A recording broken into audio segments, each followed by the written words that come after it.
No início do exame, vamos colocar o gel, que vai nos dar uma interface. E a primeira abordagem aqui, o primeiro corte, seria o corte paraesternal longitudinal. Vocês podem reparar que cada transdutor tem uma marca, que a gente chama de índex, o índex do transdutor, ou uma luzinha, ou uma ranhura, e isto vai indicar exatamente a direção da varredura do ultrassom. Por exemplo, neste caso aqui, o índex, ele faz este tipo de varredura do índex para o lado contrário.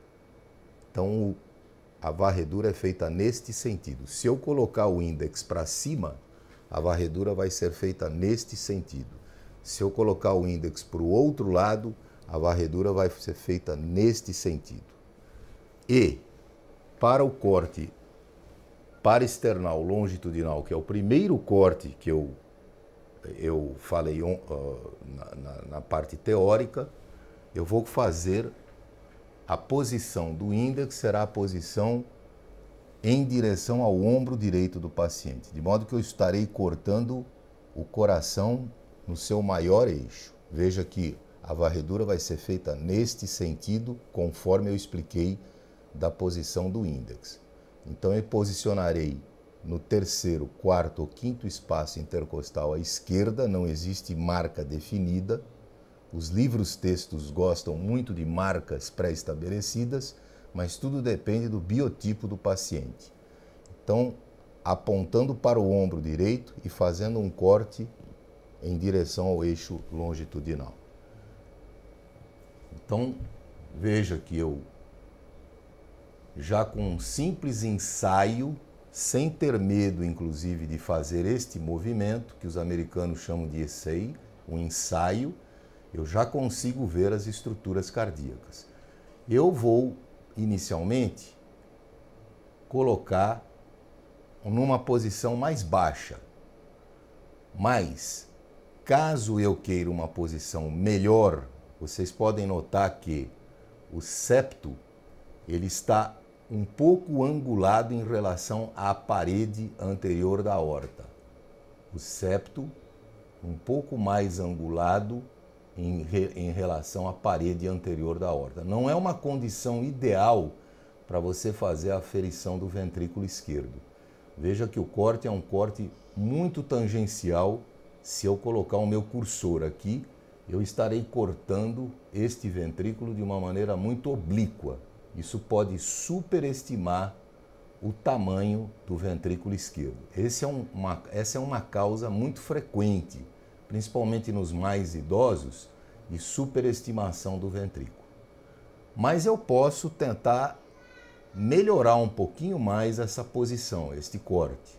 Então eu vou colocar o meu transdutor um pouco mais para cima e pedir para o paciente para ele soltar, fazer uma expiração. Respira um pouquinho, solta o ar para mim e eu posiciono melhor esse coração.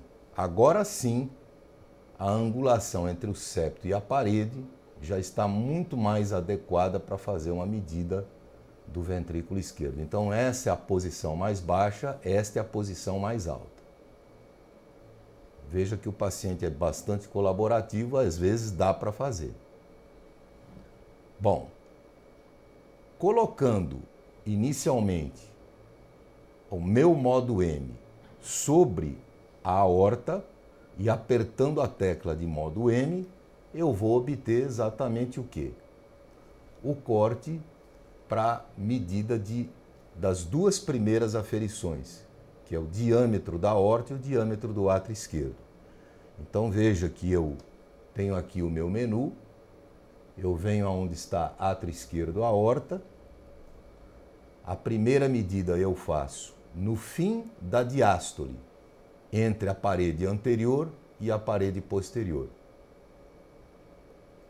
Já vai me dar a medida de aorta ali no menu. Como é que eu sei que é fim de diástole? Eu não preciso ter o eletrocardiograma, essa é a vantagem do modo M. Eu sei que é fim de diástole porque eu coloquei o meu cursor exatamente no ponto imediatamente anterior à abertura da válvula, que indica a abertura da válvula sístole. Então eu estou exatamente no fim da diástole.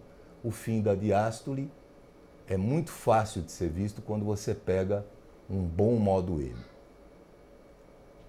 O próximo passo seria a medida do átrio esquerdo.